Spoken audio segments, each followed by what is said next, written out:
I grew up practicing law in the pharmaceutical industry and then went on to run a company in town here, Quintiles, for about 6 years. And that was a great opportunity for me. And I applied the leadership tools I learned from my family. I came from a large Italian family. I was convinced that my maternal grandmother was second in command right after the Pope. That he made no significant policy decisions without speaking to her first, because I knew she was spending more time in church than any one of us. But seriously, when I speak, I wrote a book called Humanity at Work, and when I speak to people, I speak about the leadership attributes, because I view humanity as being a manifestation of the natural laws. And you find people who go to these leadership courses and they have all of this corporate speak and leadership speak, and they apply it for 2 or 3 days and then they're done with it. But I speak to them about tenets such as humility and compassion, respect. I really think that if you want to be a great leader, there's only 2 things that people really need from you. One is that they're treated with respect, that they're considered worthy, and the second is that they're doing something meaningful, was when you were talking about fulfillment. And if you can do those 2 things for any individual, they'll view you as a strong leader. And it's interesting because when I get up and talk about things like compassion, if you look at the world today and the way you see these stereotypes in movies, and they're completely devoid of compassion, and people start to view compassion as being a sign of weakness, when compassion is a courageous, selfless act. And it's interesting to me that after I speak, that I'll have people come up to me that are in tears, not because I'm a great speaker, but because these messages so resonate with who we really are.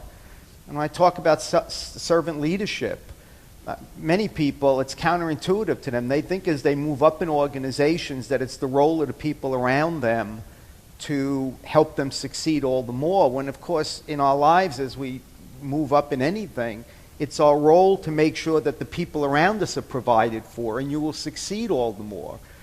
And it's interesting because, when I talk, I'll put up a picture of Rembrandt's painting of the prodigal son. And most people know the story, and I'll talk about that to some extent.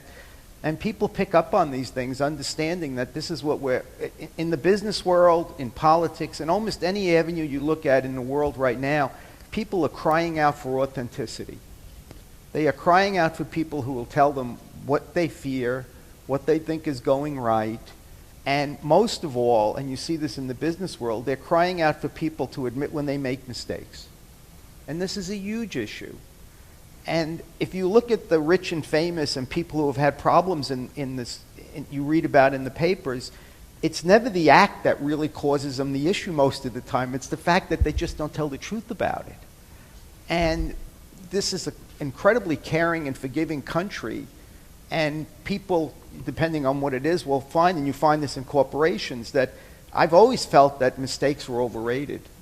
And that if people come to you with mistakes, what will you say to them? I'm glad you told me, it could have been a festering sore, now we can take care of it. But when people are brought up in environments where they're very concerned that if they bring mistakes to the forefront, that they'll be punished for them, then they won't bring them out. And by the time you discover them, you have all sorts of issues. And so, to me, those are the types of things that are important. And it's interesting, no matter what subject I talk on, I always end with first talking about the need to accept faith over fear. And I've probably spoke 150 times now in the last 10 years, and I've had one person who ever came up to me and thought that I was speaking about things that were either religious or too spiritual. It didn't really matter who was there. They identify with these things. They identify with the fact that our actions have to match our words. And we see that now. I mean, we have in this country laws that are passed that don't actually apply to the people who pass them. We have business leaders who tell their people to hang on to their stock while they sell theirs. People pick up on, this is what people resonate with at things like this, and they understand that. And when I was at Quintiles, I used to write a lot of letters to the employees, and I wrote a letter, and I said in this letter that there's days I really don't want to be in the office. And I had this woman who was editing it, and she came in and said, "You're not going to tell them that, are you? That there's days you don't want to be here?" And I said, anybody who wants to be in the office every day probably has a bottle in their desk. What are you talking about? And people don't say, isn't this silly, this person doesn't want to. They say, yeah, I don't want to be here every day either. People just want folks to tell them the plain truth, admit when they make mistakes. They'll be forgiven for them. And so I talk about faith over fear. And the final thing I always put up, no matter what subject I talk about, is to have mercy on yourself. And it is a fact that we never treat ourselves the way we treat other people. When other people tell us they make a mistake, we're very understanding. When we make a mistake, we just fillet ourselves. And I talk about treating ourselves as deserving. And when I talk about that with people, I remind them that, they talk about these pieces of artwork that are priceless. And there's nothing man's ever made that's priceless. But why do they say that? They say that because they were created by a master and they're one of a kind. Well, we were created by the greatest master in the universe. And from the inception of the universe to this day, and from this day into infinity, there'll never be another one of us. I mean, we are living masterpieces. And people want to hear that message in the workforce. They want to know that they're valued and loved and that they're creations of God, made in His image. And you can say this to people quite openly, no matter what their faith is, because it resonates with them. And so those are the messages that I take out there and speak to people about. And I also talk about the fact that we're the only creatures on earth that have been given a free will. And the fact that we're needed, you have to, I remind them, C.S. Lewis said that some people's are playthings of circumstance, that they don't take the responsibility for their free will to make decisions, and that we manifest our own reality every day, and we decide what that is. And I talk about optimism, I talk about pessimism, the difference that optimists are people who, are genuinely grateful for what comes into their lives, the blessings they have, and I talk about cynicism and what's happening in the world. And people, as I said, humanity is a manifestation of natural laws. People pick right up on these things, and it's important to them. And you'd like to think that the leadership of companies, and I think it is more and more, are coming in this direction. I think it's complicated that I'm glad I'm not in a leadership position anymore, because I don't think I completely understand the needs of the younger generations the way you would, Deacon. And I think that's an important issue in corporations, that there are people who they're not my age, fortunate for them, but they're getting up there and don't quite understand the needs and the dynamics of young people. And I think that's one thing that organizations like yours can do for business leaders, is bring them in and make them understand that the needs and perceptions of the young people today are much different than they were when I was growing up. And so that's helpful. Thank you, Sandy.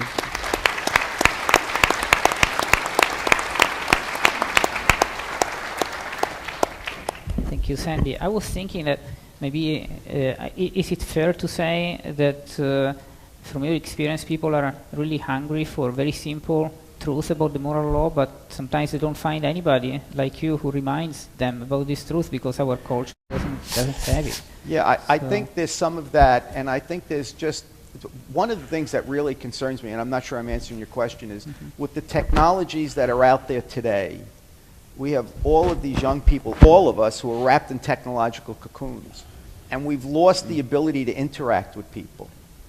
And people are emboldened by these means of communication. You'll see people write things that there's nothing harsher than a written word. They will say things that they would never say to someone face to face. And I'm terribly concerned that one of the things that's going on is that that when people get into business world today and they have to have a difficult discussion with someone, they're not going to be equipped to do it because they've never sat down with a person and read their body language and picked up on what's going on. I talk a lot about emotions and the complexities of people, and I remind them that we're terribly complex because we're emotional, and we have emotional brain and a rational brain and how that all works. But if you're not across from someone and can pick up on this, what happens is all of these signals are kind of flying by you and you don't recognize what you need to be doing. So I think the technology today is a real issue in trying to get people to become better leaders, because you'll have people that'll be in two offices right next to each other and they won't walk out into the other office until they just send off an email. And some of them can be pretty inflammatory. They don't recognize it because to them, and it's a terrible stressor, all the technology today, because a lot of it, like if you get a voicemail, you can't interrogate that voicemail. So, you come home on Friday night and your boss leaves you a voicemail, see me first thing Monday morning about that memo you wrote. Well, what do? The demons get going up here, right? I should have never wrote that memo. And he wants to tell you what a wonderful memo it was. And so you spend the whole weekend going through all of these gyrations about it. So all of those things complicate it as well in the context of people being able to interact going forward. And that really concerns me.